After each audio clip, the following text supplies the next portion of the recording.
नमस्कार दोस्तों, मैं हूं आपका दोस्त दीपक और आप देख रहे हैं हमारा channel stock market news genuine and original with proof. तो दोस्तों, जिन लोगों ने अभी तक चैनल को सब्सक्राइब नहीं किया है वो जरूर कर लें ताकि आप लोगों तक वो सारी न्यूज़ पहुंचती रहें जो आप बना सकती हैं आपकी इन्वेस्टमेंट को और सेफ और वेल्दियर। तो दोस्तों, चलते हैं आज की न्यूज़ की तरफ। तो आज की न्यूज़ है, क्या निफ्टी की उल्टी गिनती शुरू हो चुकी है? क्या निफ्टी यहां से और गिरने वाला है? और क्या आपको अभी और फ्रेश बाइंग करनी चाहिए, या आपके पास अभी जो स्टॉक पड़ा है उसको आपको अभी सेल कर देना चाहिए या आपको होल्ड करना चाहिए? वो सारी बातें डिस्कस करते हैं हम आज के आर्टिकल की तरफ। तो चलते हैं सीधे आज के आर्टिकल की तरफ। आज का आर्टिकल जो है वो इकोनॉमिक्स टाइम्स का आर्टिकल है, और जो कल का आर्टिकल है ये करीब सुबह 10 बजे का आर्टिकल है, जो 9 मई का आर्टिकल है। तो देखिए, इसमें जिमीत मोदी क्या कहते हैं। जिमीत मोदी हैं जिन्होंने ये आर्टिकल बेसिकली यहाँ पे लिखा है। तो ये लिख रहे हैं कि sell on rise, conserve cash, market looks headed for a lot more pain. अगर आपके पास अभी कुछ स्टॉक्स पड़े हैं तो उसको राइज पे सेल कर दीजिए, कैश को कंजर्व कीजिए, क्योंकि जो मार्केट है वो आगे आगे आने वाले समय में और आपको दर्द दे सकती है, आने वाले समय में और गिरती हुई नजर आ सकती है। तो चलिए दोस्तों, इसको थोड़ा सा और डीपली हम समझते हैं आगे क्या कह रहे हैं।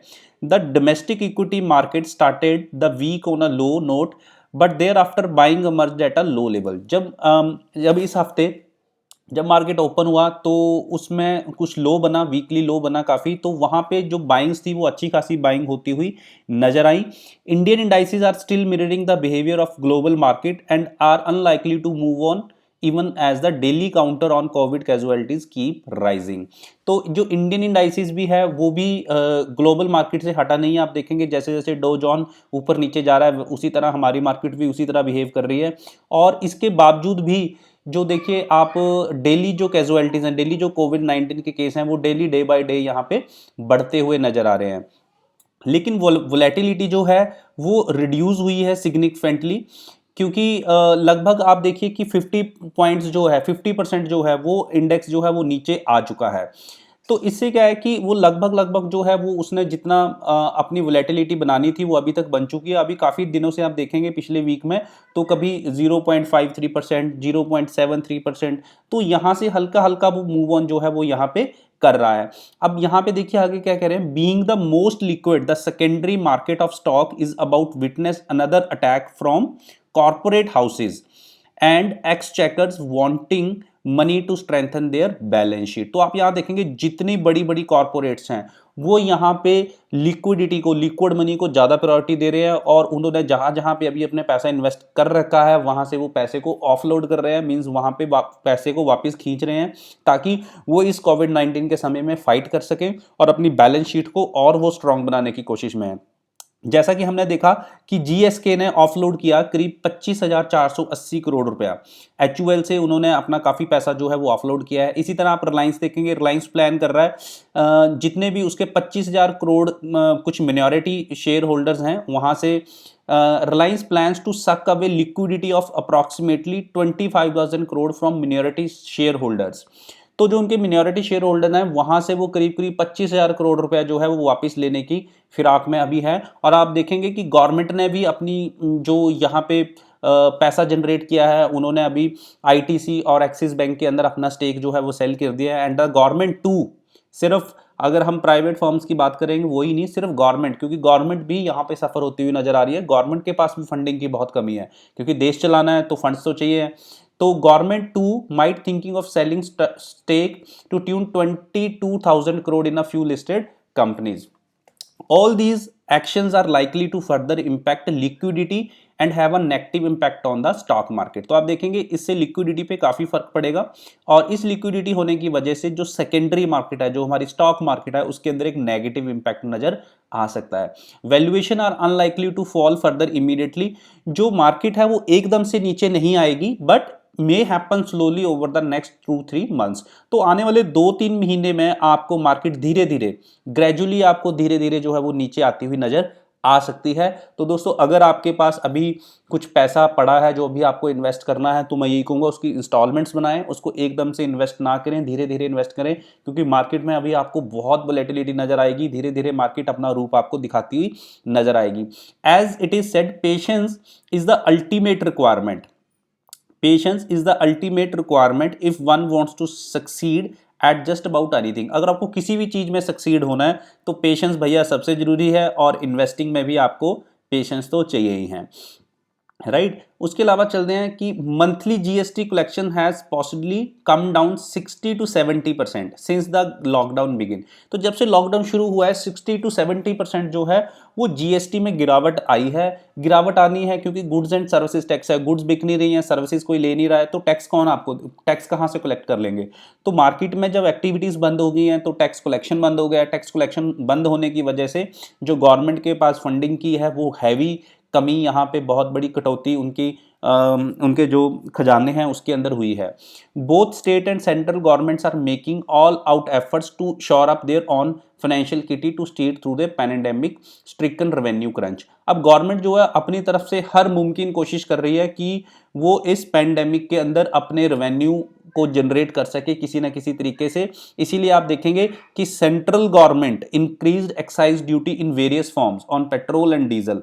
सेंट्रल गवर्नमेंट ने पेट्रोल डीजल पे अभी एक्साइज ड्यूटी बढ़ा दिया, जबकि आप देखेंगे कि जो क्रूड ऑयल के प्राइस हैं वो अभी सबसे कम है, लेकिन फिर भी गवर्नमेंट ने यहाँ पे प्राइस तो क्या कम करना है, उल्टी यहाँ पे एक्साइज ड्यूटी लगा दी, क्योंकि उनके पास सोर्सेज नहीं बचे हैं अभी पैसा जनरेट करने के, which would keep oil manufacturing companies margin under pressure. तो इससे आपको जो ऑयल मैन्युफैक्चरिंग कंपनीज हैं उनमें भी आपको उनके शेयर्स में भी थोड़ी गिरावट आपको जो या प्रेशर आप समझ लीजिए वो आपको देखने को यहाँ पे मिल सकता है।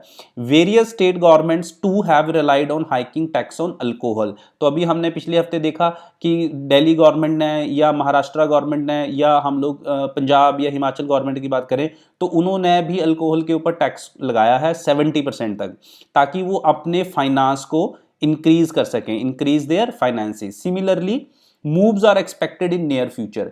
इसी तरह के जो मूव हैं, इसी तरह की कुछ जो टैक्स जो इंडियन जो लोग हैं उनके ऊपर कुछ टैक्स की और लाइबिलिटीज आपको आने वाले समय में लगती हुई नजर आ सकती हैं, जिसको शायद स्टॉक मार्केट जो है वो पसंद ना करे। और स्टॉक मार्केट अगर पसंद नहीं करेगी तो मार्केट आपको और नीचे जाती हुई नजर आ सकती है। इसी तरह अगर हम इवेंट ऑफ द वीक देखें कि इस हफ्ते में कौन सबसे बड़ी इवेंट रही है, तो in the midst of the all chaos Reliance industry seems to have credited its on bull market. तो देखिए जैसा हम मार्केट चाहे जितनी मर्जी गिर रही है लेकिन फिर भी रिलायंस इंडस्ट्री ने यहाँ पे अपनी बुल मार्केट बना के रखी हुई है। उसने यहाँ पे वी शेप्ड रिकवरी दिखाई है। वी शेप रिकवरी दिखाने की वजह से इन्होंने क्वालिटी इन्वेस्टर को यहाँ पे लेके आए हैं। देखिए and concerted efforts to bring quality investor. जैसे आपने देखा फेसबुक की डील हुई, या आपने देखा सिल्वर लेक की डील हुई है ना, विस्टा की डील हुई। तो ये सारी जो इन्वेस्टमेंट है यहाँ पे रिलायंस लेके आया है, जिसकी वजह से आप देखेंगे रिड्यूस इस नेट डेट। उनको क्या करना है, अपना जो नेट डेट है उनके ऊपर वो उनको यहाँ पे कम करना है और अपनी बैलेंस शीट को और मजबूत करना है। अब हम देखेंगे Reliance industry having the highest weightage in Nifty 50 is also keeping the market on the better footing. अगर आप देखेंगे कि अगर यहाँ पे रिलायंस इंडस्ट्री बुल मार्केट ना बना रहा होता तो आपको मार्केट बहुत ज़्यादा गिरती हुई नजर आती, लेकिन जो रिलायंस है उसकी अपनी वेटेज निफ्टी 50 के अंदर बहुत अच्छी है, तो उनकी वेटेज अच्छी होने की वजह से उन्होंने मार्केट को काफ़ी हद तक संभाल के रखा हुआ है। तो which is a way is helping neutralise the negative sentiment and is good for the current pandemic stricken economy. तो देखिए इससे जो नेगेटिव सेंटीमेंट्स हैं वो थोड़े से न्यूट्रल हो गए हैं, जो कि आज के करंट सिनेरियो के लिए, जैसा कि आज की महामारी का दौर चल रहा है तो उसके लिए अभी तक ये ठीक है, ताकि लोगों के सेंटीमेंट जो है वो नेगेटिव ना हो। टेक्निकल आउटलुक देखें तो Nifty 50 registered a big bullish candle during the week gone by. तो बुलिश कैंडल बनाई थी पिछले हफ्ते जब काफ़ी जंप किया था एकदम से निफ्टी 50 ने। The market opened the week with a gap down but could not surpass the gap resistance 9900 level. Market open हुआ अच्छे गैप के साथ, लेकिन फिर भी वो 9900 के लेवल को पार नहीं कर पाया। उसके बाद this market remained in narrow choppy range through the whole week in the downward wedge and seems to forming bearish hanging man candlestick formation. इसके बाद मार्केट जो है अगले वीक लगातार गिरता रहा और हैंगिंग मैन जो कैंडल है उन्होंने वहां पे बनाई है।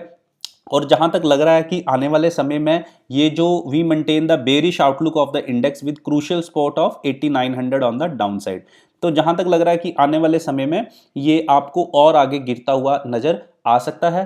तो अगर हम देखें कि यहाँ पे a decisive break below this level can trigger a fresh sell off आपको यहाँ पे लोगों की जो जब फेयर मार्केट में आ जाता है, मार्केट गिरती है तो फेयर आ जाता है, तो यहाँ पे आपको सेलिंग ऑफ जो है वो आपको यहाँ पे दिखती आने वाले समय में दिख सकती है।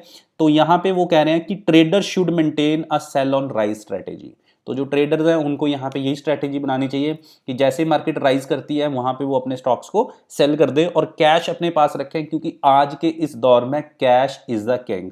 क्योंकि ये जो दौर है मंदी का, ये 2008 वाला मंदी के सिचुएशन नहीं है, क्योंकि बहुत सारे जो एनालिस्ट हैं वो कंपेयर कर रहे हैं 2008 के साथ, तो वैसी सिचुएशन अभी नहीं है।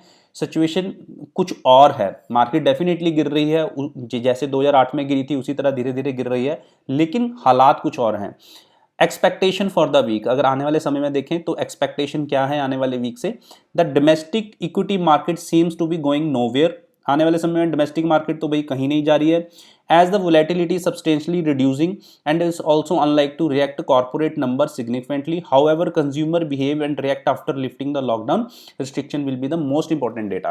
तो देखिए आने वाले समय में ये देखा जाएगा कि जैसे ही लॉकडाउन रिस्ट्रिक्शंस लिफ्ट होती हैं, मतलब हटाई जाती हैं, उसके बाद कंज्यूमर का बिहेव या रिएक्ट जो है वो कैसा रहता है, वो सबसे इंपॉर्टेंट रहेगा बड़े बड़े कॉर्पोरेट्स के लिए। उसके बाद ही वो आगे का डिसीजन ले पाएंगे कि उनको आगे करना क्या है, जो कि आपको एकदम से नजर नहीं आएगा। Nonetheless this will only be visible in next 2-3 months. ये आपको आने वाले 2-3 महीनों में हो सकता है, क्योंकि लॉकडाउन की रिस्ट्रिक्शंस एकदम से तो हटेंगी नहीं।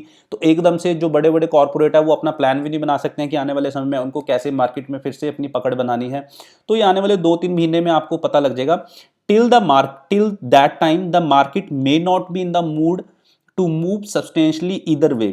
तो तब तक मार्केट एकदम से ऊपर या एकदम से नीचे नहीं जाएगी, बट मे डिक्लाइन ग्रेजुअली, लेकिन वो धीरे धीरे नीचे डेफिनेटली जो है वो आगे गिर सकती है। It has now become a never ending wait for the government stimulus. If it comes it will be welcomed with open arms. अब यहाँ पे गवर्नमेंट की तरफ से स्टिमुलस पैकेज का बेसब्री से इंतजार है। जैसे ही वो आता है तो उसका बहुत स्वागत किया जाएगा, और जो हेल्प करेगा काफ़ी सारे शेयर प्राइस विच में लीड शेयर प्राइजेस हायर। तो उससे जो आने वाले समय में शेयर प्राइस हैं वो आपको बढ़ते हुए नजर आ सकते हैं। Till then expect a narrow range of bourses and downward bias. तो आने वाले समय में जो है वो मार्केट और गिरती हुई नजर आ सकती है। अब यहाँ पे investors are advise to preserve cash by not investing in current levels. तो यहाँ पे साफ साफ बताया है कि आप अभी अपने कैश को प्रिजर्व करें। अभी जो करंट लेवल है उस पर आप बिल्कुल भी इन्वेस्ट ना करें, मार्केट का इंतजार करें, अभी और नीचे आएगा उस लेवल पे आप इन्वेस्ट करें। अगर आपने इस लेवल पे इन्वेस्ट किया फिर उसके बाद आप ही कहेंगे कि सर मैंने इसको इस लेवल पे बाय कर लिया है तो अभी मैं होल्ड करूं या एग्जिट करूं, तो अभी से आपको कह रहा हूं कि अभी इंतजार कीजिए, मार्केट अभी और नीचे डेफिनेटली आने वाला है, क्योंकि हालात जो है वो डे बाय डे बद से बदतर होते जा रहे हैं। अभी आंकड़े आए हैं कि 30 मई तक हो सकता है कि जो इंडिया के अंदर कोविड-19 के केसेस हैं वो 3 लाख को टच कर सकते हैं, और अगर ये हालात बने तो मार्केट में वर्स्ट सिचुएशन क्रिएट होने वाली है। तो आप अपने कैश को अभी प्रिजर्व कीजिए। फोमो बिल्कुल नहीं करना है कि आपको लगे कि आपके हाथ से ये शेयर मिस हो रहा है या इसका प्राइस एकदम से बढ़ गया है, तो वो ऑपरेटर की चाल भी हो सकती है। तो आप इसका डेफिनेटली ख्याल रखें। Thank you friends. अगर आपको वीडियो पसंद आई हो तो दोस्तों आप चैनल को जरूर सब्सक्राइब कीजिएगा, कमेंट कीजिएगा और लाइक करके बताइएगा कि आपको वीडियो कैसे लगी, और नेक्स्ट वीडियो में मिलते हैं दोस्तों। Thank you.